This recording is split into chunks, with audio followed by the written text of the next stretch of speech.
Hey everyone, it's your girl Blessed One. Welcome to the Three Minds, One Mic, where everything we say is unfiltered, unscripted, and of course, unforgettable.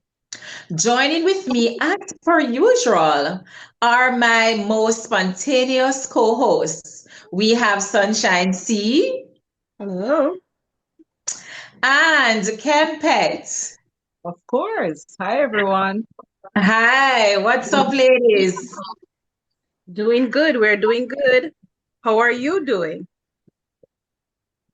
Fair to find. I'm fair to find, giving God thanks. Thank you. Definitely. Yes. No, I am excited, ladies. I'm not sure if you are as excited as I am, but our channel has reached how many subscribers? Over 2,000. Over 2,000 subscribers. And that's something to be excited about, to celebrate about, guys. We Yes. need some pom-poms or something. All Something right. And so, as per usual, we want to encourage our viewers, yes, to To click go that over to our bell. channel, like, subscribe, and share. And of course, remember, always leave a comment. We do appreciate you. most definitely. All right. So thank you, guys. We just want to tell everyone thanks for their utmost support. Thanks to our very number one supporters from the day we dropped our first video. Up until now, they have been riding with us, and you guys are officially called the Three Minds, One Mic Clan. All right. So thank you for your support, and remember to tell a friend and to tell a friend. It's hot over here. All right. So we are here with another exciting topic. I'm truly ecstatic. Ladies, do any one of you want to introduce that topic for us? From dating to mating, how do we keep it fresh?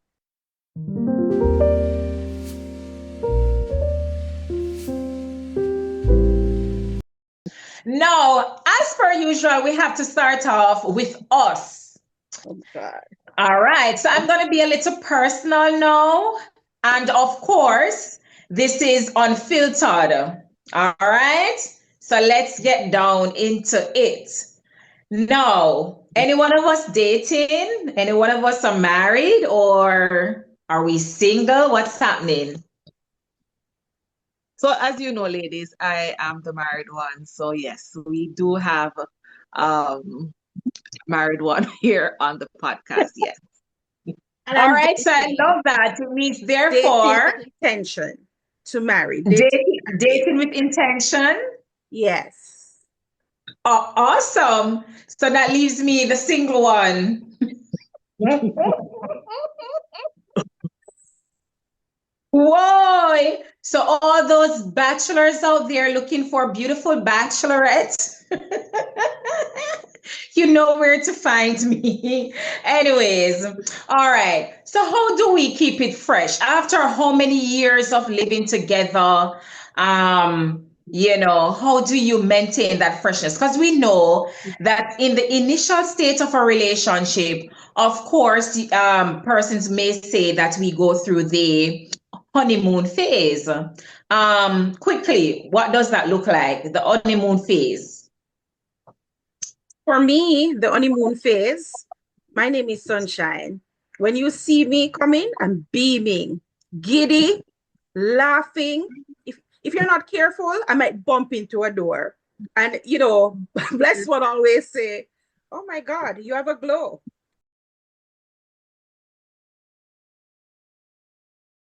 So this is when everything is nice. There are no complaints. You can't, you're at work, and the only thing you can think about, you get a little text, you know, the giddy feeling. I'm talking about me. Not everybody gets giddy, but I'm a lover of love. So for me, that's what happens. And I think everything is easy. You don't pick up on the flaws. Nothing bothers you. The only thing you can see are the good things. And like I said, if you're not careful, you even drive past your gate. You know what I mean? So that's the giddy feeling. That's the honeymoon stage for me. Sunshine, see, I love it. We have been friends for years. I don't know if I've ever gone through any honeymoon phase. Maybe I have, and you are looking from the outside inside. Have you ever seen me behave in a certain way when I'm with someone, or, Yes, I have. yes? Yes, but the only thing is, you're not the giddy type. You're the overly cautious type. And let me tell you, if I sense that you like somebody, you know what you do, Kempet? Put them through test after test after test, and she's going to ask the question. So, which month were you born? What is the date of the month? And she's looking for the red flags. She's like a lawyer. I'm telling you. Oh my goodness. I always say, if I need to know if somebody's for real, I need to bring this girl on a date, because even if I forget to ask them something, she won't forget anything. She has her checklist and she's just going down the list. So if she's not doing the list, then she's not really feeling that person. And that's true. That's true. Yes, Kempet. For me, the honeymoon phase is very similar to Blessed One. Okay. Yes, I'm not the giddy type. I am the observant type during that phase, because I am looking, I am asking, I am questioning. I like to communicate, so I'll be on the phone for hours, just wanting to learn more, doing deep, thorough conversations, because that's what sparks me. I think that's what gives me that drive. If you are able to stimulate my mind, that is what maybe I would consider the honeymoon phase. If you can make me laugh, if you can give me good conversations, I think that's my honeymoon phase. But giddy, no, that's not my. Excuse me, Kempet. That is part of the giddy part. That is part of the giddy process. Why do you think you're on the phone for hours? Because you're giddy. Because you're giddy. I was more. I just used that word. I just used that word because I'm not afraid to say that I'm giddy. No. It is good. It is good. But I'm looking at giddy as a feeling and a behavior. That sort of thing. That's how I was looking at it. For me, I am not the behavior type where it's gonna be obvious and shown.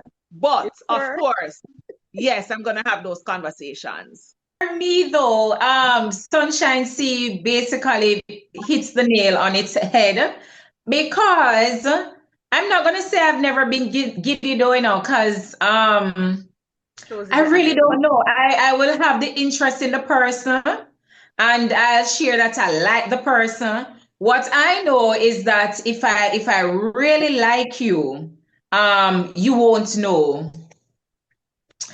You won't know, but the feeling inside, even if I see you, I'll hold my head straight. I don't know. Maybe I'm born different from everybody else, but the giddy feeling, I really don't know. But I know for sure that I do love when they take me out, buy me gifts, the pampering when they do the most. I love that. And I believe that, I think when persons want to approach me, I think Sunshine, you would agree with me, they approach me with caution, because they're saying I can't buy this girl any and anything, or I can't take her certain places. They believe that the money have to be really up there. And sometimes that's not really the case, But I guess it's what I give off. Because if I really like you, it doesn't matter what you have, what you do, or whatever. True. Somewhat, let me correct myself, somewhat. But I do enjoy seeing my friend when she's all giddy and smiling and glowing and all of that. It makes me feel alive. Yep.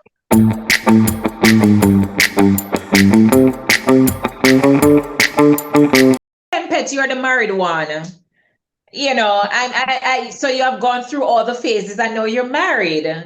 Right. So Talk to So, us. so this was what I was saying, because remember I told you, honestly, I'm not the giddy type. I am the person that conversation, that's how you get me. You get my heart through conversations. So what I tend to do, and this is I think a lot of people need to do it, because a lot of times in that phase, as you said, after 6 months, then you're, maybe showing yourself. I try to show myself from the get-go. There is no holdback for me. I am going to tell you exactly what I want. I'm very straight, I'm very direct. And I need to know also, what is it that you are looking for? What is it that you want? Don't come and pretend like you're this type of person, but then further down the road, I'm seeing somebody else. I need you to be straight up and honest with me. If you're a thief, tell me that you're a thief, and let me make my decision. The person that I'm with, am I going to change him? You understand? I'm just using a thief as an example. I'm not going to date a thief, but I'm just saying, is it a situation where I'm going to help him to get rid of some of the flaws that he has, but be very straight and very open and very honest with me, so that I can know exactly, because I think I'm a humanitarian at heart. And so, I don't mind working with certain flaws that you may have, because of course, once you are that person who can grab me conversational wise, I'm with you. So, all right, Kempet, speak about conversational wise. Is that the main thing that grab us ladies? Like, outside of the conversation and so on, what other qualities that you look for during the dating period that leads you now on to say, I think this person is the one? I want to see how well we mesh. Do we have chemistry? If I hold your hand, do I feel an electricity? If you hug me, am I like, I need to know if we have chemistry. If we don't have chemistry, it's not going anywhere. Also, I need to see how you treat your mother. If you don't treat your mother right, in my opinion, how are you going to treat me the way how I need to be treated? How do you treat others? What are your characteristics, traits? So even though the conversation is good, I listen to the conversation, but I need to see action. In 6 months' time, I should really start to see a new leaf. The cover has now been lifted, and I'm now on page 1, page 2, page 3, and I need to be moving on to the second chapter. So I need to start making plans, or do I see this person in my future? Stuff like that. So those are the important things for me. Yeah. One more thing. I need to figure out if I can see myself having a family with that person. I think about those things early on, because I don't waste my time and I don't waste anybody's time. Exactly. So would you agree, ladies, that 6 months in the relationship, you can tell if this person will be your future person? Or does it take you more than 6 months? Because some people will see them for a couple of months and say, if you know, you just the connection, just the vibe, just how they, you guys, as Sunshine C said, the chemistry and so on. Are you able now to say, this is my person within 6 months? I would say about 6 months to a year. And so we talked about the early phase, the communication phase. Sunshine C talked about the action phase, where we're actually seeing whatever was communicated now be done. I think within 6 months to a year, it would have given you some ample time to see, are they consistent? Because consistency has a lot to do with everything. Was it just about a talk?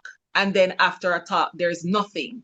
And I think by the time we get to a year, you can definitely know if this person is, with you, unless they are really good. And I mean, people will mask stuff, but of course, there are going to be some amount of clues that you will see that will give you an idea of, are you having doubt? If at 6 to a year, you're having some amount of doubt, and the doubt is overpowering the positiveness, I think that can actually allows you to say, okay, this person is really for me going towards the future or not. So I'm thinking within 6 months to a year, that should be a good time to decide, okay, do I really take this person serious and I'm actually looking for a future? All right, so let's get down into it now. Let's one. Yes. My apologies. I did leave off something. I'm thinking I want to see how well they mesh with my family, because my family is a big part of me. So do they get along with my family when I bring them around? Because during that period of 6 months to a year, I want to bring them around to my family. Do they fit in? Do they understand the family dynamics and stuff like that? Let me ask a question. What if you bring him around your family, but your family's response to you is not the one that maybe you were expecting? What do you do then?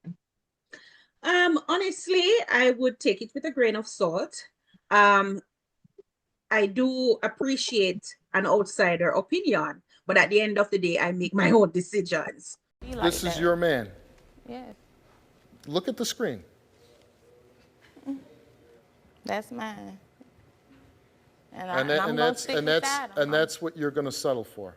I'm gonna stick beside him. So if it is something that they're wary of, I'm going to put it to the back of my mind, like file it.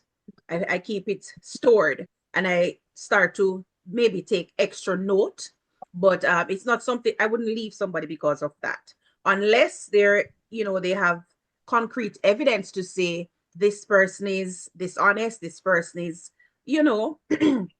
a cheater or something of that nature. But if they just see the person and don't like the person, no, I'm not going to do that. I make my own decisions and I stand by them. Okay.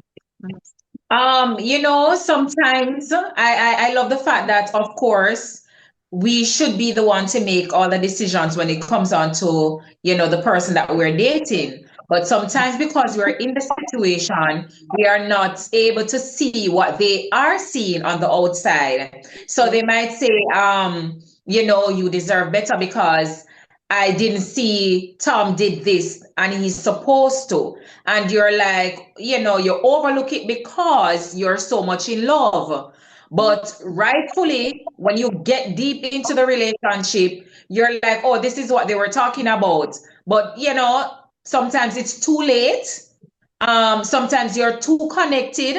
Sometimes you are afraid now to walk away because you don't want to say they were right. You don't want to go back to the person who was saying to you, listen, I don't like this person for you, you guys are going too fast. What about his family? And you briefly share something about the family, but they need more. And, sometimes it turns out to be that they're correct.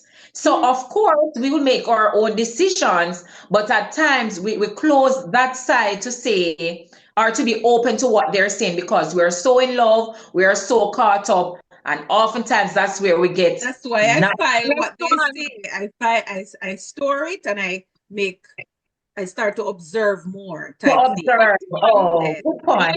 Yes. Very, very real. Let's say, especially if we're in love, we say a bad mind. Them bad mind, Or we start balance so no one see we're happy. Yes. Stuff like that. And then sometimes they're so manipulative to, right off the bat, they know that the parents are telling the truth, or you carry them to a friend that criticize a lot. I'm not talking friends that, is not happy for you. I'm talking the real ones. I say, hey, I don't like him for you, my spirit don't mesh with him and so on. Him no make them mash way up.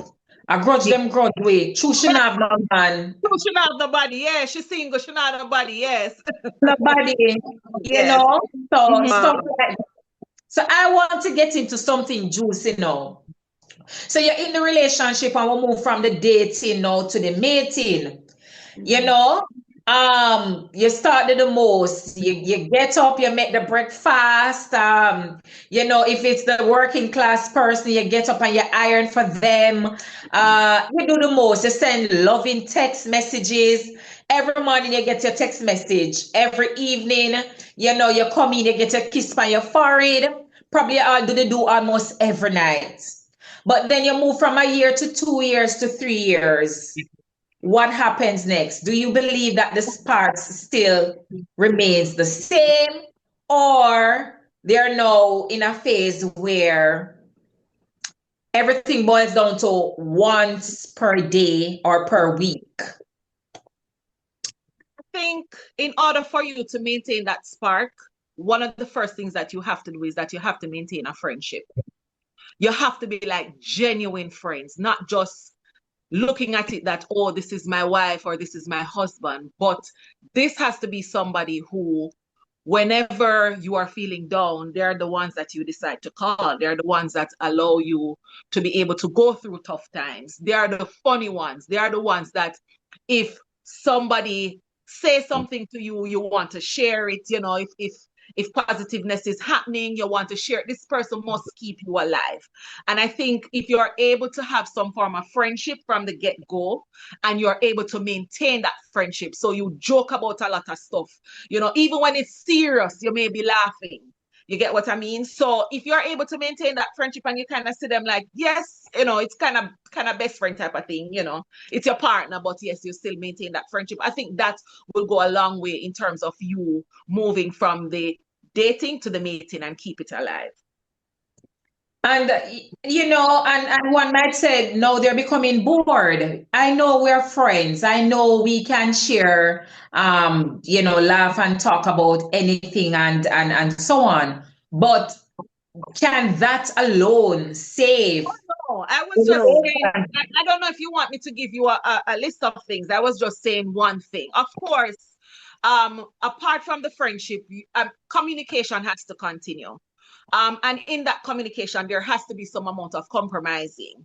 There are going to be situations, there are going to be tough times when certain decisions have to be made, and you have to make it from a selfless place, meaning that you're taking yourself away from the equation and putting your family on the line. Like, you know, this is somebody that you both people have to want the relationship. I have to say that, because there are relationships that after years, some people don't want it anymore. So is it that people are still in it and people are still fighting for it? Because I think a lot of times when the problems and the situation come, it's going to be a fight, it's going to be a challenge. But at the end of the day, people have to come together and compromise. Of course, we cannot leave out the sexual part of it, because being in a relationship, I mean, that's a very crucial part. Of course, roses are red, violets are blue. Yes. So after dating, right? After 3 years, sometimes you start to see the true person.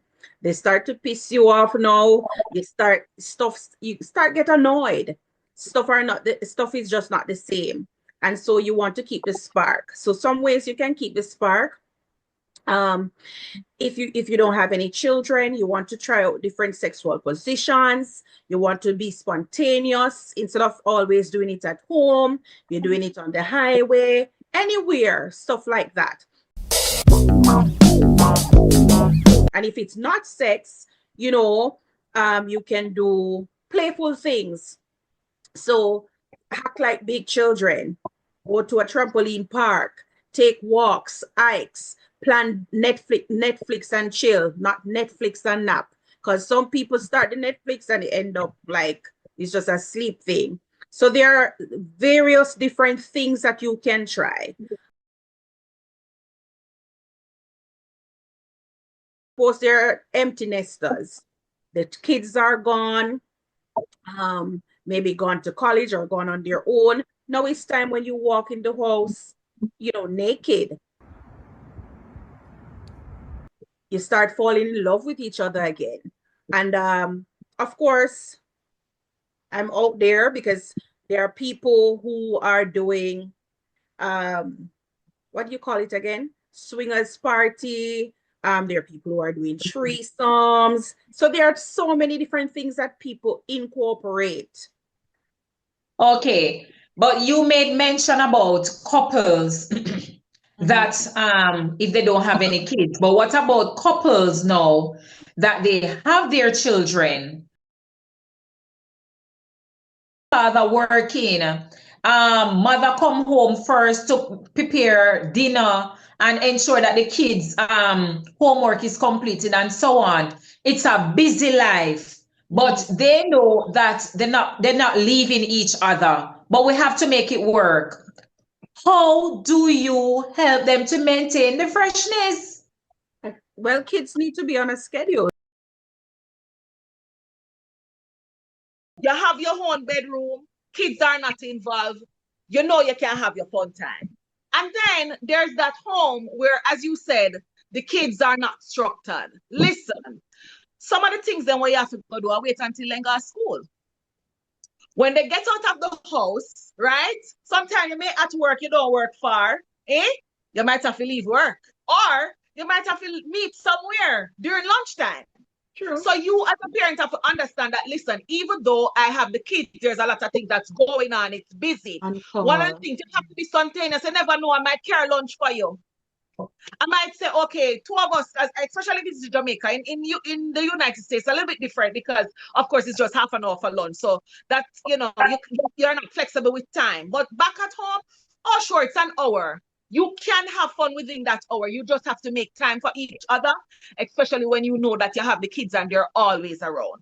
If you have family members who maybe can keep the kids for you for a while, or you sacrifice, get somebody to stay with them, you might have to pay a little money, but at the end of the day, you want to know that you are actually taking care of each other's needs. So parents, think about that. Thinking about making sure, regardless of the situation with the kids, you are getting some time with each other. You're being spontaneous. Bring a flower home, even if it's a natural flower. You see a rose, pick it and carry it.